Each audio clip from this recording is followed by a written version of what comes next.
For more on this, we are now being joined by Mark Matthews, who's the Managing Director at Bank Julius Baer and Company and prominent Asian markets expert. He's joining us live from Singapore. Mr. Matthews, thank you so much for joining us right here on WION The World is One. Welcome. I wanted to understand from you now, the Finance Minister suggested easing norms for FDI, investments from overseas, foreign direct investment and overseas investments as well. What's your take on India's budget and especially for foreign investors? My take is that it's a populist budget, but not a socialist budget. And I see, on balance, more good than bad for the market. The good thing is that they've managed to give goodies to Andhra Pradesh and Bihar without breaking the bank. And they're focusing a lot on education, skilling of the youth, students, women. That's all very important for the longer term good of the country. And I also think it's good that there's clearly fiscal discipline with the target of bringing down the fiscal deficit as a percent of GDP to 4.9%, I think. Is that right? Next year. And they're lucky that the tax collections have been very strong over the last few months, so they've got the ability to do that. And of course, the special dividend from the Reserve Bank of India. The only thing I didn't like, it's not surprising, is that the capital gains tax has been increased.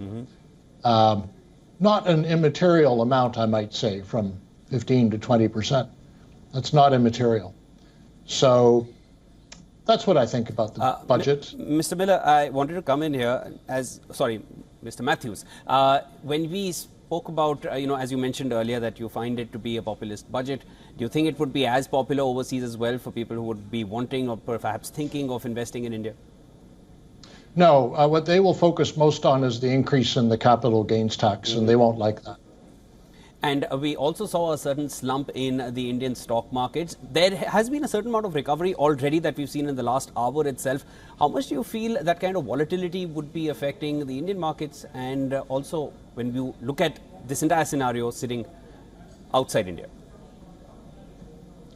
Well, I tend to compare it with its historical valuations and its valuation relative to its peers. On both counts, it's expensive, as you know. If we were to call China a peer of India, well, India's on 25 times and China's on 10 times. And then 25 times is also much higher than the historic long-term average of the Indian stock market, which is 20 times. The last few times it got to 25 times, it struggled. But this time I think it'll probably continue to go up, even though it is, I think, a bit too expensive. But if we look at, the 2008, which was when it got to 25 times, then I think the dynamics were such back then that it would have gone higher were it not for the global financial crisis.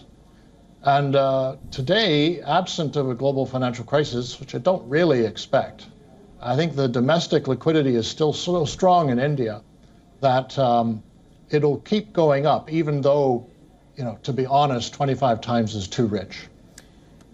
All right, Mr. Matthews, thank you so much for joining in and sharing all your insights. Of course, we would like to get another opinion from you a little later, as and when we get more reactions from within the country as well. Thank you so much for coming in. That was Mark Matthews, Managing Director at Bank Julius Baer and Company, joining us from Singapore.